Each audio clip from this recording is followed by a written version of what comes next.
things that I think are really important for our founders to be thinking about.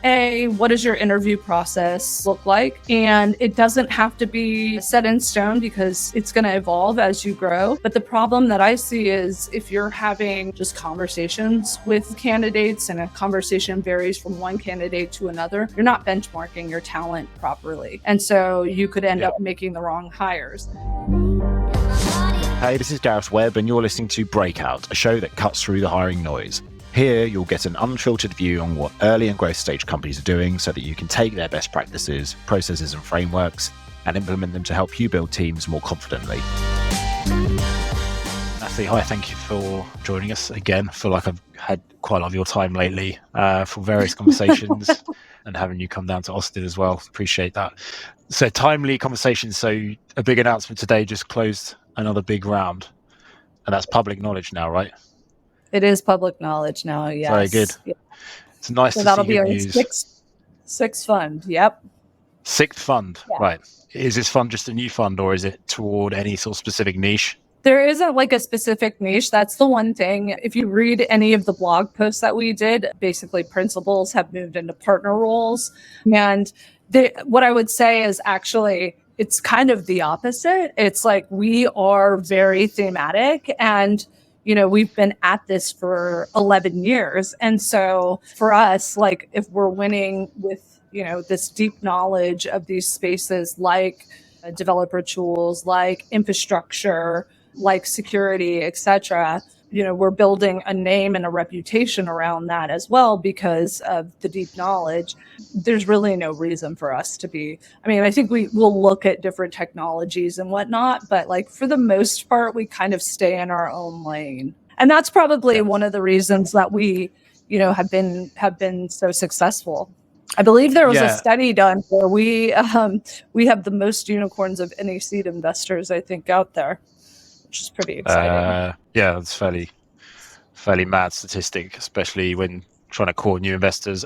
The other thing as well, so you focus on technical founders only or predominantly? Yes. That's right. Only, right. So by definition, a lot of the products are less, for want of a better word, body shop type businesses, right? You don't have huge headcounts. You have scalable IP, scalable software, largely product-led growth type opportunities.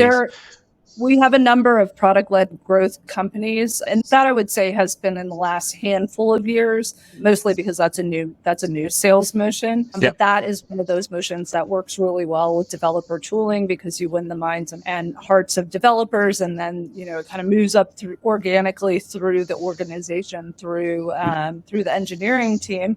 And then later down the road, you bring in your enterprise sales. Most of our investments are actually pre-product, and a big chunk of them are actually pre-incorporation as well. So we are, So we get in there very, very early, and that is one of the things I would say. It's a mentality of like getting in the trenches with them that I think makes our approach different. Yeah, so. It's quite unique then in my mind anyway, that a firm that's it's not an unknown VC, but it's a lesser known kind of a hidden gem potentially. The fact you get in so early, and then the fact they have you as like a people partner or operating partner, head of people, that's quite unique because there's plenty of firms out there that are bigger, investing in bigger firms, and they don't necessarily have a dedicated talent partner, people partner. So like how did it come about, like you getting in touch with Boldstart and joining them? It's actually kind of a funny story because what I would say is it's always been something that's been interesting for me. So I've been a people leader in 3 different startups, come in, scale it out, build the sort of foundational building blocks of HR, talent acquisition, anything around like learning and development, professional development, culture. And then in my last company, it was actually with facilities as well. But what I would say is, so the way that it came about, and what I would say the thing that's a little bit unique about me compared to, I think, a lot of the people in this role is I'm an operator. I come from startups. I have seen it all. I have the pattern recognition that comes with those things. I know how to win the best talent. I know how to weave DEI, DEIB into, everything that you're doing. And then I also can help them build. So what I would say is like that is kind of the value that I bring that's a little bit unique to this role. We're starting to see it a little bit more as far as bringing like ex people leaders as opposed to executive recruiters and just, having. So I would not call myself like a talent partner, but how did I get this role? So Dipti, who is the people leader of Sneak, one of our companies, actually introduced me to the Boldstart guys. But it's actually kind of a funny story because I came in and they were like, we don't know what this role is. We don't like have a job description. We don't have anything. We think you're too senior for this role. So like, great meeting you. This was really fun. And stay in touch. And I in my proper form, I said to them, I'll revert in a couple of days with a deck of a hypothesis that I have in terms of the value that I can create for your founders. So the funny thing has been, I think that it's actually been quite successful to the point where I feel as though I could just be working for, 24 hours straight for 2 years and like never get it all done, which is just, It's so hilarious when you literally have made up your entire job and you are just like incredibly busy. So, but anyway, so it came about in a very odd way. But the dynamic, you could just tell the minute that we all met that it was just like a perfect fit. And when I showed them my hypothesis of what I thought I could build, they were like, this is exactly what we're imagining. So that's the story of how I got to Boldstart. That's very cool. And so, you're not only a value add to the partners of Boldstart, right, in terms of helping their capital be more effective in the hands of founders, but probably in terms of attracting founders and a value add. Like, there's plenty of money out there. There's a lot of smart money and there's a lot of dumb money and everything in between. But like, if they can show, why their allocation is going to be more beneficial and increase chances of success, then I think the people piece is very complicated. I don't know if you follow OpenView at all. Like, they're another the PLG guys up in Boston. Yeah, but they had some research last year. It may not be the case right now, but last year that the hiring and people matters were more stressful to founders than fundraising, which makes sense, I think. But so I guess you're like a way of adding value to the capital, but also alleviating the stress for a founder. I wanted to talk about that. Like, what's your like day one, week by week? Like, you get intro to a new founder that has just received a seed funding round. What's your like typical sort of standard operating procedure with them? So essentially, once the money hits the bank, I'm brought in to kind of introduce the way that we as Boldstart as a company can help them, and kind of the key differentiators between us and some of the other VCs that are out there. And so typically I bring them in, I do an onboarding presentation where I essentially spell out kind of the areas where they can lean on me. And so I typically will bring them through this whole entire process, send them the deck just so they understand, because what I talk a lot about is, this new discipline of like people operations as opposed to sort of like a more buttoned up HR type of function. And we go through looking at programmatic things that you can build along the way, along the entire employee journey. And so my sort of remit is to get them thinking about those things before they even get to start scaling. So I find myself getting in the trenches even with them, building alongside them and helping them, take things that I have learned and making them bespoke for those founders. And it's just, I think, an added time saver, really, because I'm there to counsel them on hard people related issues, but I'm also there to take work off their plate because, like I say to them, I've probably built it, architected it, experienced it. I've only been stumped one time since I joined Boldstart in terms of like, I have this problem. What do I do? I've only had one of those. But yeah, I would say that's like, the biggest. Well, one example. You've had one example where you've just not really known the answer. I had Or you've no not idea. experienced it before. Right. Yeah, okay. I You're only human. Well, I think it's an interesting one because it's very much a sign of the times, which is I had been asked by someone if I had any recommendations for physical security, like bodyguards and such. And on Okay. that one, I was like, no, that's where, no, I don't. So, but yeah.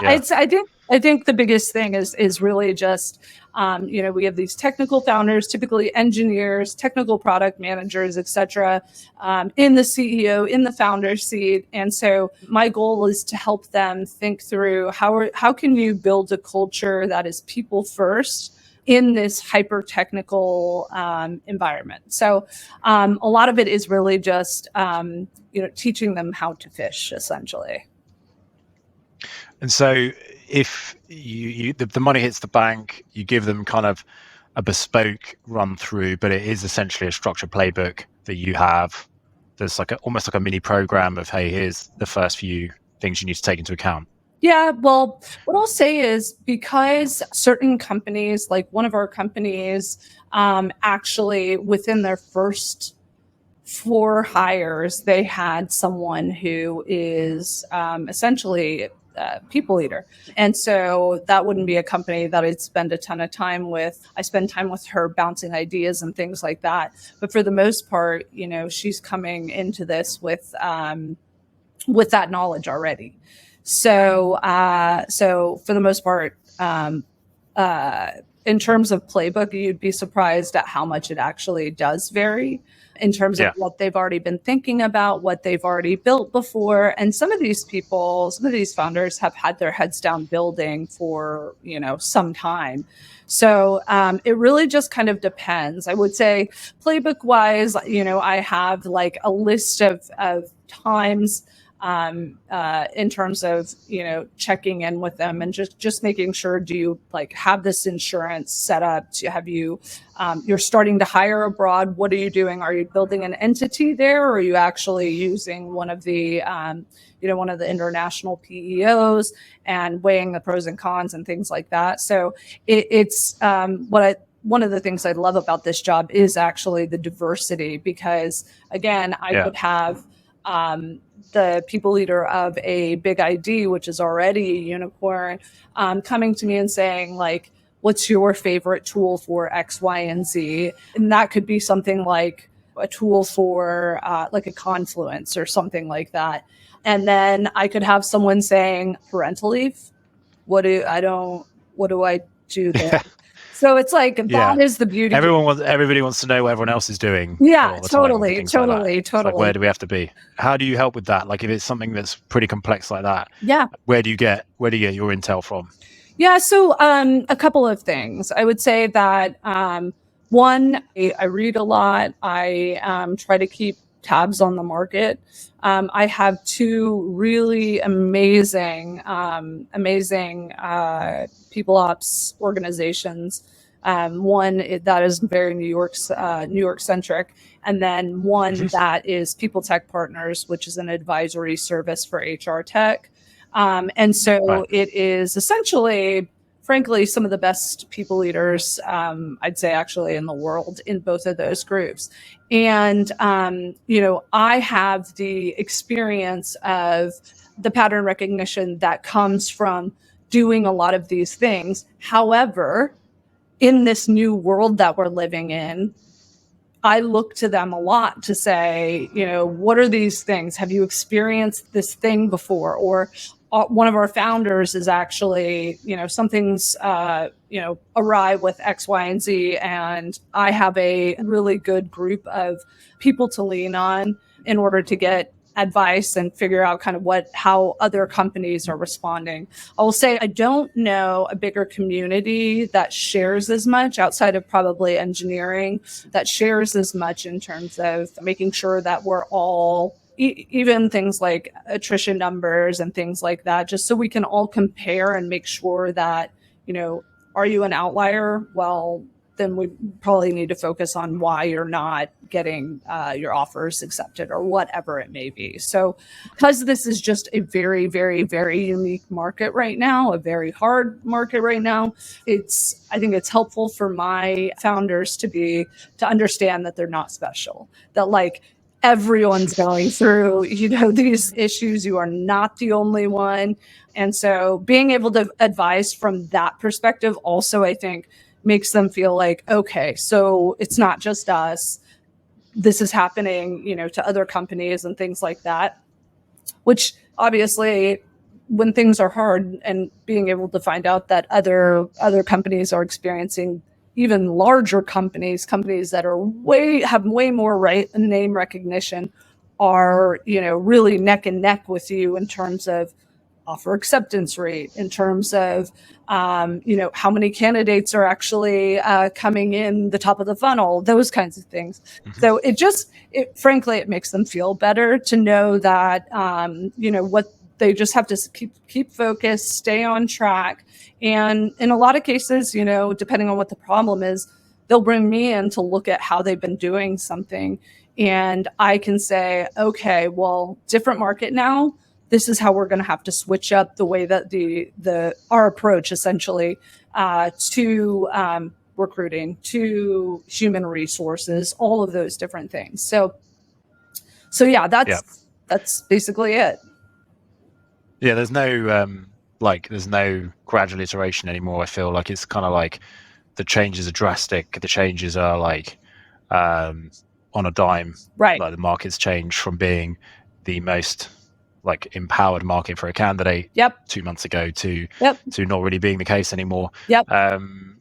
Which, and I think also it sounds a little bit sadistic, but I think if you're a small company in the trenches and you're finding things difficult, sometimes it's not nice to know, but it's good to know that there's problems at each company stage now. Pre-IPO, they're trying to IPO. Exactly. Facebook are trying to continue growing. Exactly. Let's focus on the real early bit, because I think this is kind of very interesting. The money hits the bank, as you said. They're ready to go, where they might still be kind of stealthy or building out their teams.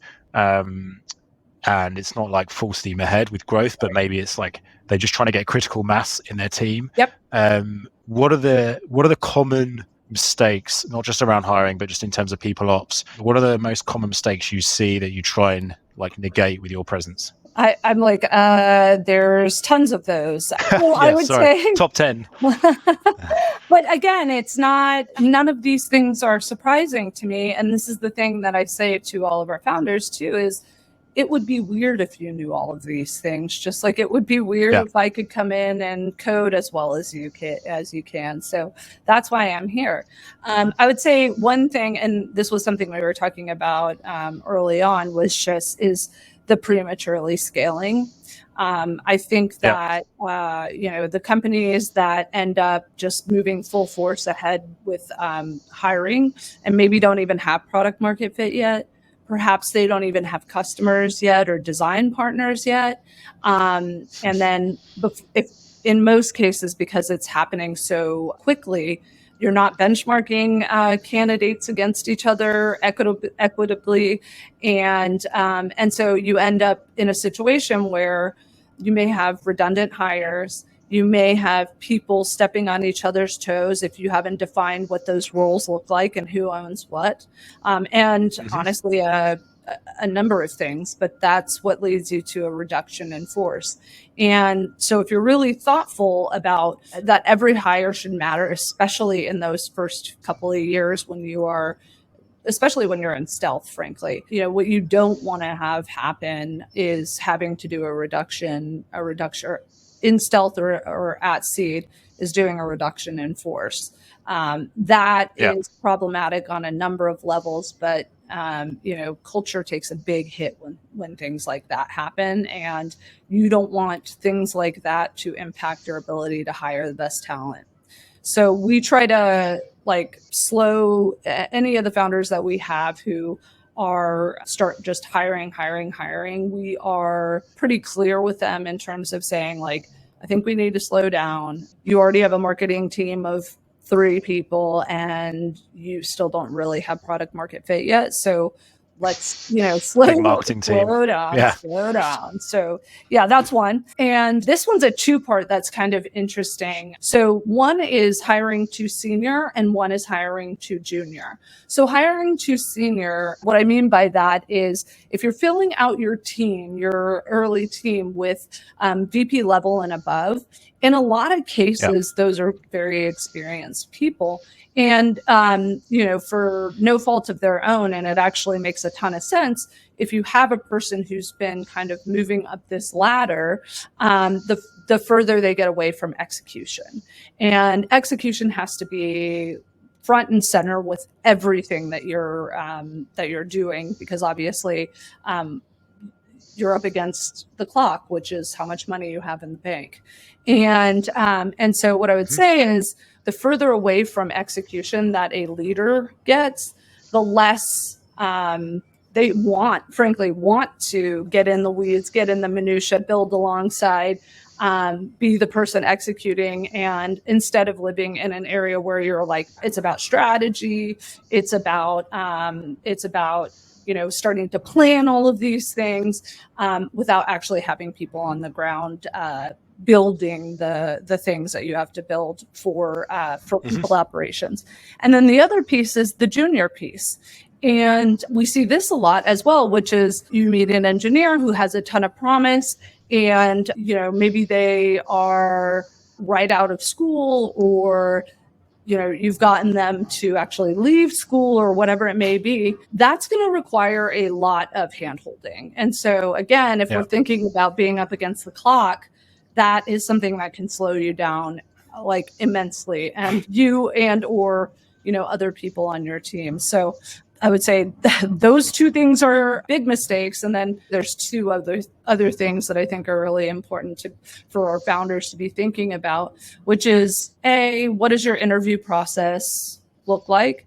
And it doesn't have to be set in stone, because it's going to evolve as you grow. But the problem that I see is if you're having just conversations with candidates, and a conversation varies from one candidate to another, you're not benchmarking your talent properly. And so you could end up making the wrong hires.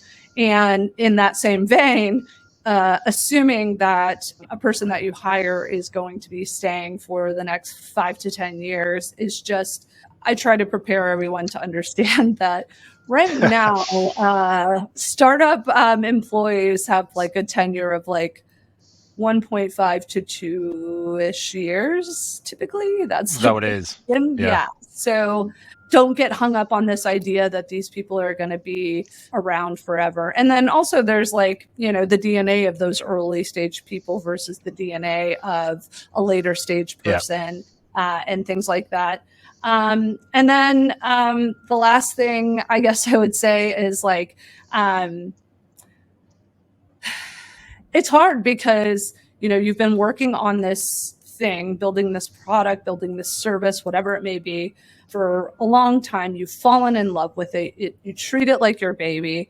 But when you go out and you are starting to recruit and you start getting frustrated around the fact that people aren't falling in love with your brand, this candidate wasn't in love with us enough, and things like that. Well, the reality is you're not a known quantity yet. You may be able to hire the best of the best down the line, but you may also come up against, the Googles of the world, the Fangs of the world, which have a name recognition. So that's the other thing, is just being able to say look, I know that, you think your baby is the most beautiful baby in the world, but at the end of the day, Your job is actually to talk about that and what the benefits of joining that team are, what the candidate is actually going to learn from becoming a part of the team, as opposed to being like, I'm looking for fangirls and fanboys of our product or technology. Yeah, there's a lot of everybody's guilty of it, but like silver bullet syndrome, where you want to like hire the team now, and that's the team. And to your point, like you want to hire really senior because that makes you think that they've been and done it before, so they're absolutely going to do it again, which is not the case. There's lots of people that do really well, get to a VP level, but what got them there was a different set of circumstances and potentially timing, obviously skill. That's right. And then on the junior side, you can hire a really bright, high potential person, but they just may fail because you don't have the resource or time to coach, or the patience potentially. Exactly. We want you really focused on building your product. And so if there's anything that is frankly distracting you, as much as I believe in hiring younger, less experienced employees as you scale, and getting them ready to be the next bench of whatever that may be, a manager or just a more senior individual contributor, that you actually have the things in place to support them in that too. So it's actually like, it's partly like it's slowing you down from building, but it's also doing a disservice to young employees who are still learning. Yeah. And there's also the romanticism around startups, I feel like, still, where people want to get in either for the payday or the learning or closeness to founders, but it's a lot harder than everybody thinks, pretty much most of the time. So it's tough. I think like with all things in life, like middle ground is good in many cases, like joining a mid-sized firm or hiring somebody with a medium amount of experience. That's right. It's not being drawn to the outlier, which is what a lot of people seem to be drawn to. When do you, at what point do you start to consider or talk to founders about bringing in their own people ops leader? Yeah. So that's an interesting question. And what I'll say is it depends.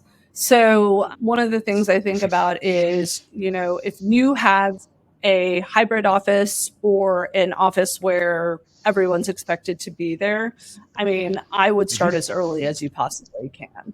I would say by 20 people, you should really be thinking about it. And this is not the traditional way of thinking about it. This is sort of like a new way of thinking about it, because what was once an HR nightmare can now turn into a PR nightmare. And there are endless examples of things like that. So you want someone, it's beyond, making sure that your values are on the wall or things like that. It's actually a risk-related role as well. So I say typically the earlier the better, particularly if you have employees in an office. That is where it can become risky. With our founders, which typically everybody is remote, I would say, once you've hit product market fit and you've got a fairly, I guess, sizable team, and you're ready to hit the go button in terms of like, you've got product market fit, you've done the design partners, you've had people beta test it, you are ready to go, you're ready to launch. When you see that coming up, that is the time to get that person in there. And typically, I would say by 30 people, but even if you wanted to bring someone in even as early as 10 people, a more junior person maybe, just to get, again, some of those foundational building blocks built, that makes sense too. But right now, the way I think about it is, and again, going back to HR nightmares equaling PR nightmares, the earlier the better. Yeah, I mean, you hear a lot of like scaling in and around a raise. So I'm guessing like most of the time people going into Series A have those things you mentioned, right? They have product market fit. In our companies, most of them, when they hit A, if they don't have some sort of person representing the people ops, discipline, that you should be getting ready to do that in your Series A for sure. Yeah. Okay, very good. I think like we've talked about this before, but I do want to talk about it a little bit more, is that you may not need a full-blown like people leader, but the interim step to that is the potentially chief of staff type person, or Yep. you can have like a Yep. GM in some businesses, but Yep. chief of staff is like the growing job title. Like we're big advocates of it. See kind of Yep. like what an exec's life is like before, and then what it's like after hiring one, and the value is probably immeasurable.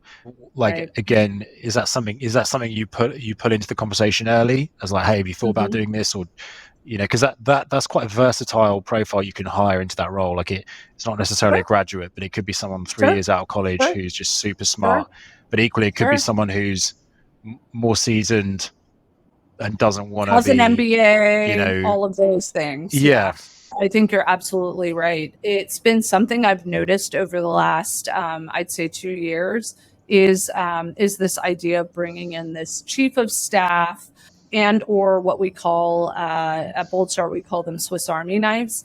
And really what that Yeah. is a person that you can get a ton of mileage out of, in terms of they can figure out the health benefits. They can, if you want to do an offsite, they can plan the offsite. They can write a blog on something, and you can kind of toss them whatever kind of projects that your founders, frankly, don't have time to work on. I think you're absolutely right. The profile has changed extensively.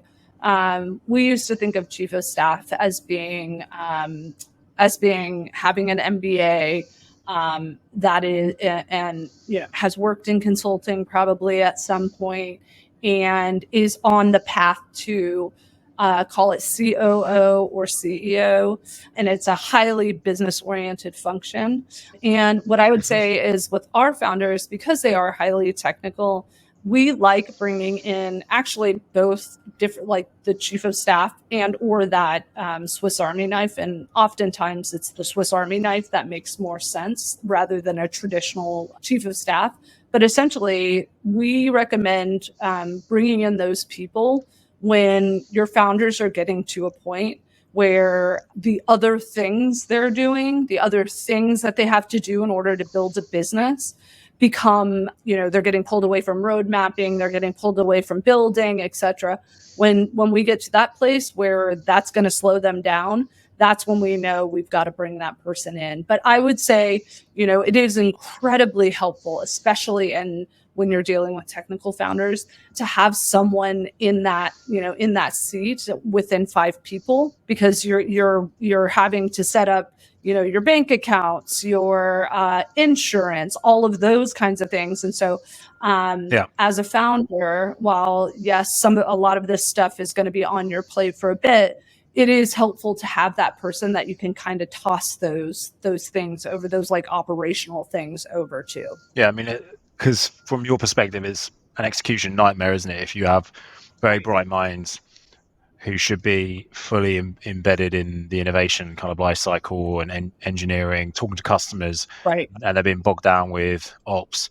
In terms of like a slight extension from that conversation, in terms of culture, like a lot of your companies, I'm sure, were probably remote prior to 2020 or partially distributed. Mm-hmm. And I think it's a bit of a sweeping statements made that like a lot of technical teams don't care too much for culture, or they're not so bothered about it. Like they want to be remote. I don't think that's always the case. I think it's kind of unfair to suggest that is kind of how technical team members or engineers think, or product managers. Like, have you noticed a kind of culture, like a dilution or a drop off in building culture with early stage companies, given what's happened in the last couple of years? Yeah. What's really interesting, and I think this also goes back to the way that our incredible investing team looks at products and founders. We actually see the opposite. We have hyper engaged founders, hyper engaged technical founders in almost every single case, who actually really, really care about culture. And I think that, again, part of my remit is to spend time with them while they're in stealth to think through things like, your what are your values going to be? Because we can use those values to build a number of things. We can use those values to build our rubrics for benchmarking candidates. We can use that for how we approach DEI. There's a number of different things that we can use those values and whatnot for. But what I would say is, in our case, our founders they want to build the best companies that they can possibly build.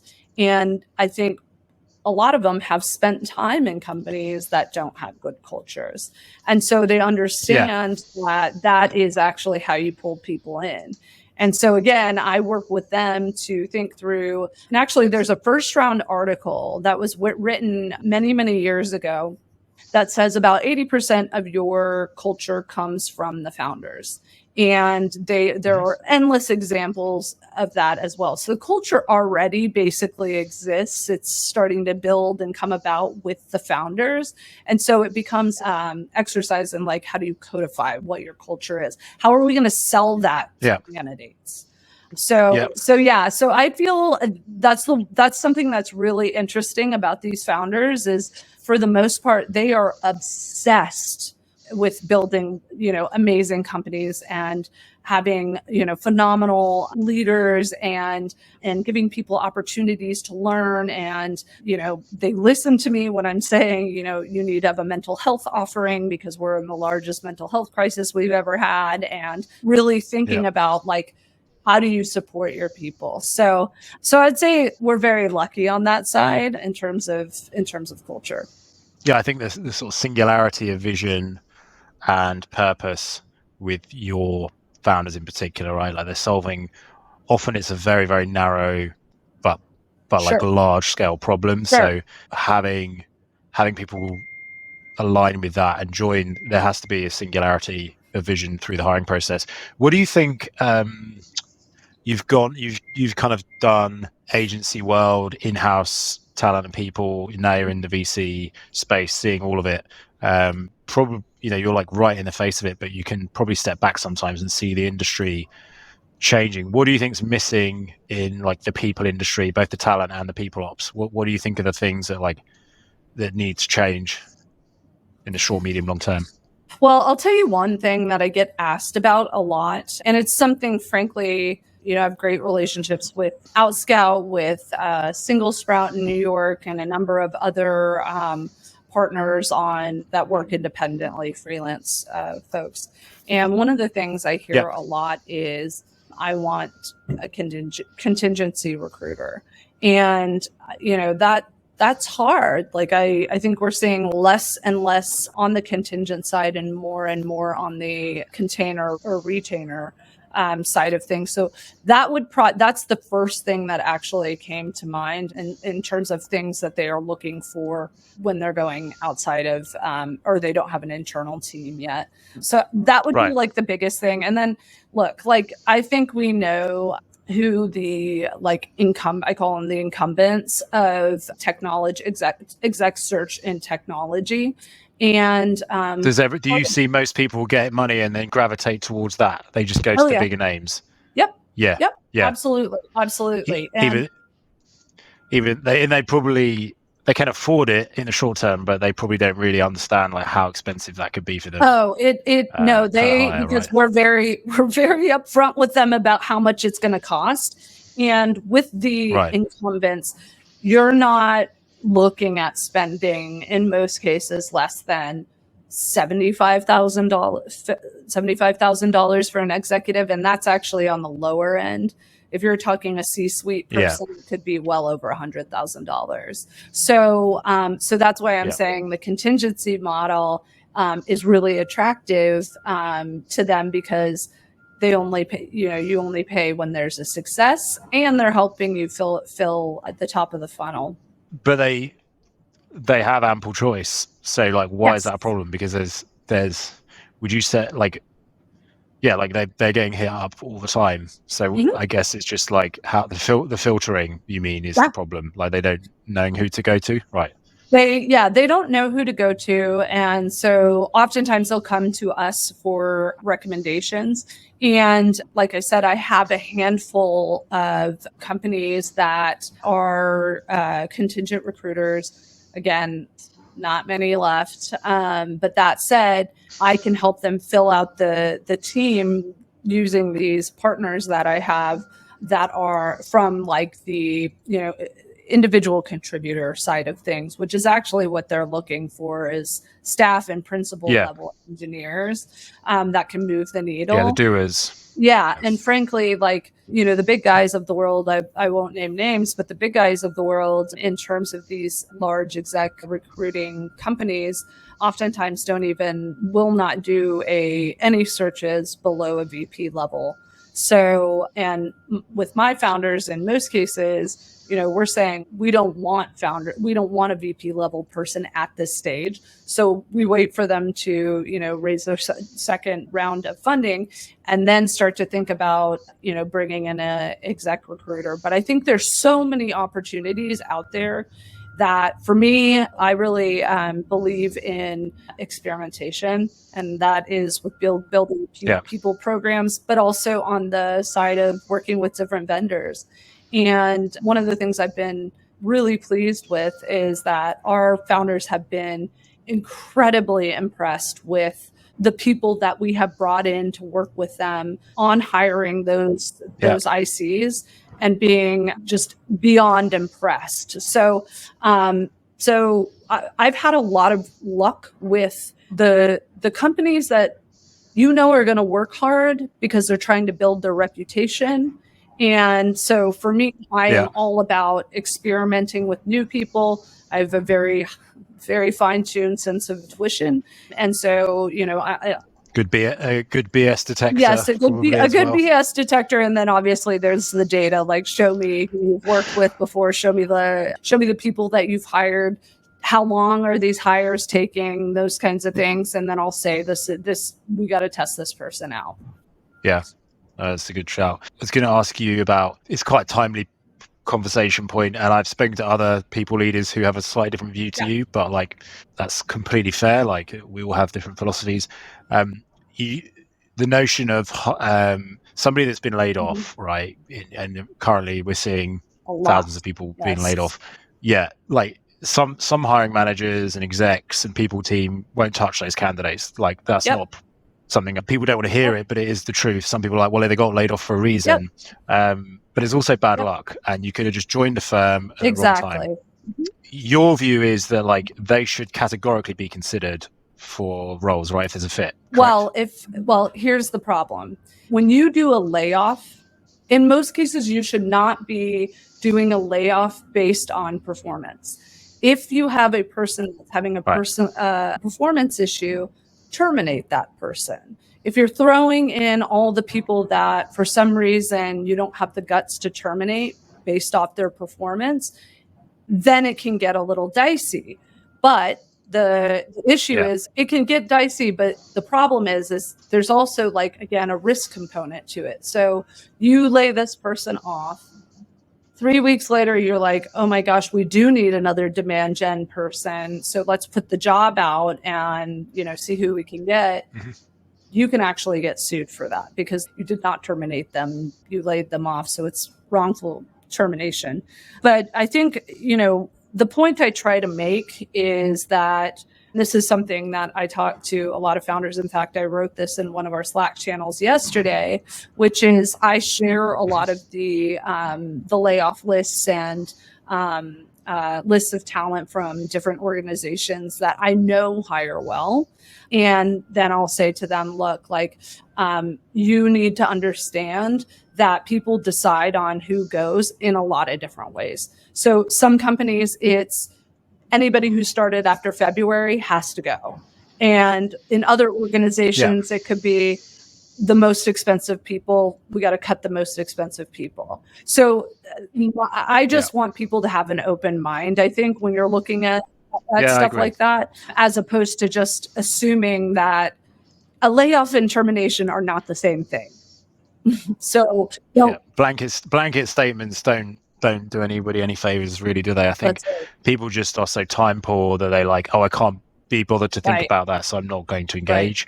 We try to be mindful of this with the companies we work with. Like, I think candidates should get a bit smarter and should pay more attention to when did the last funding round hit the bank, like as in like what's the dry powder. Yep. Be more demanding around the cap table, ask to see revenue, ask to see not just on cash comp, but also on the stock. Like, what does that mean? There's a lot of companies that just throw out like, oh, you get 10,000 options. No more transparency. I think that's bad news. So I do think I think candidates, people have to take responsibility for the decision-making process of where they work. If they have that luxury, sometimes you have to just take a job, which I get. But yeah, I do think there are other firms that are like, no, we're not going to touch anybody from that company, and that's obviously, I think, pretty tough. Okay, cool. Well, we're up on time almost. I've got one last question: is if we were to invite somebody from your world to talk to about all things people, who are like the more influential people for you in the space that like you draw inspiration from or learning from, or who you deem as like a mentor? It's interesting. I don't have anyone right now that I am working with like in a mentorship capacity. I'm sort of at that stage where I get pulled in to be a mentor.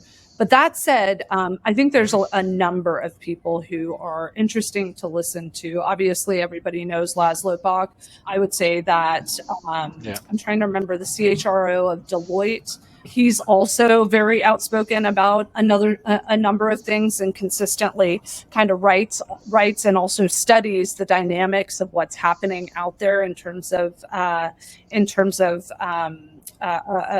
human resources and talent acquisition. Yeah. And then I would say, like, in terms of people that I really admire that I know are very knowledgeable are people like Shelby Wolpa, who is, I believe she's in Austin. She's part of one of my groups. Dipti, actually, from Sneak, has done a phenomenal job of running people operations over there. And then I'd say, someone that I think is highly disciplined and thoughtful in terms of the human resource component is a woman named Sierra Lucani, who actually is the Chief People Officer at Dashlane. Okay. Very good. We'll check them out. Yeah, look, thank you so much once again. I feel like you'll be sick of us very soon, so we'll promise you we'll give you a little wrong. I love working with you all. We'll give you a rest on any comms. But look, congrats on the new funding, the new fund. Thank you. And yeah, it's probably a super cool time for you guys, isn't it, to be kind of assessing like what's happening in the world, and like there must be a whole bunch of new founders out there coming up with some very complex problems to be solving. So I look forward to hearing and seeing about it more. Look, thank you so much again, Natalie, and speak soon. Thanks so much for listening to this episode of Breakout. If you want to hear more, make sure to hit subscribe wherever you listen to your podcast to be the first to get notified when future episodes are released. If you like this show or want to share feedback, please leave a review so we can keep improving and share the word with other leaders in the tech talent space. If you have suggestions for topics we should cover, please feel free to reach out to either myself or Gareth.